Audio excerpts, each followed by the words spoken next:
ഈ ഹെവി വാഹനങ്ങളിൽ ടയറും പിന്നെ ട്യൂബ്ലെസ് അല്ലാത്ത ഈ ട്യൂബ് ടയറും എങ്ങനെ നമുക്ക് തിരിച്ചറിയാൻ പറ്റും എന്നുള്ളതാണ് പറയാൻ പറ്റുന്നത്.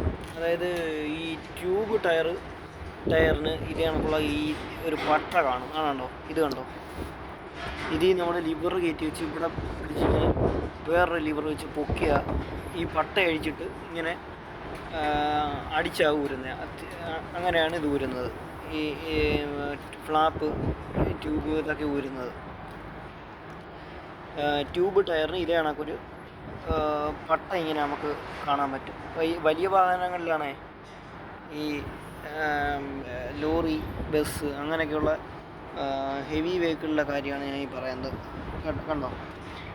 ഇനി ട്യൂബ്ലെസ് ടയർ നമുക്കറിയാൻ പറ്റുന്നതെന്ന് പറഞ്ഞു കഴിഞ്ഞാൽ ഇതൊന്നും കാണത്തില്ല, സാധാ ഒരു ടയറായിരിക്കും. അതായിരിക്കും ഈ ട്യൂബ്ലെസ് ടയർ.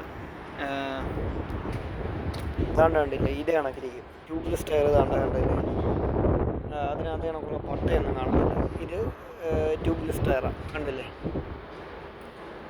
അതാണ് ട്യൂബ് ടയറും ട്യൂബ്ലെസ് ടയറും തമ്മിലുള്ള വലിയ വാഹനങ്ങളുടെ വ്യത്യാസം. പിന്നെ ഇത് മാറ്റാൻ പറ്റത്തില്ല. അതായത് ഈ ട്യൂബ്ലെസ് ടയറിൽ ട്യൂബ് ഇട്ട് ഉപയോഗിക്കാൻ നമുക്ക് പറ്റത്തേ ഇല്ല. അതേ കണക്ക് തന്നെ തിരിച്ചും ട്യൂബ് ടയറിനകത്ത് ഒരിക്കലും അത് ട്യൂബ്ലെസ്സിലോട്ട് മാറ്റാൻ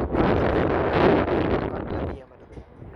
ഇപ്പോൾ ഈ സ്കൂട്ടറിലും കാറിലും ഒക്കെ ആണെങ്കിൽ അതിൻ്റെ ആ കുറ്റി അങ്ങ് മുറിച്ച് കളഞ്ഞിട്ട് അതിനകത്ത് നമുക്ക് വേണമെങ്കിൽ ട്യൂബ് കയറ്റി വയ്ക്കാൻ പറ്റും. പക്ഷേ ഈ ഹെവി വെഹിക്കിളിൽ ട്യൂബും ട്യൂബ്ലെസ്സും ഇങ്ങനെ കൺവേർട്ട് ചെയ്യാൻ പറ്റത്തില്ല, അങ്ങോട്ടും ഇങ്ങോട്ടും കൺവേർട്ട് ചെയ്യാൻ പറ്റത്തില്ല. അതാണ് പ്രധാന വ്യത്യാസം. ഈ ചെറിയ വണ്ടികളിൽ ഉപയോഗിക്കുന്ന ടയറും വലിയ വാഹനങ്ങളിൽ ഉപയോഗിക്കുന്ന ടയറും തമ്മിലുള്ള വ്യത്യാസം.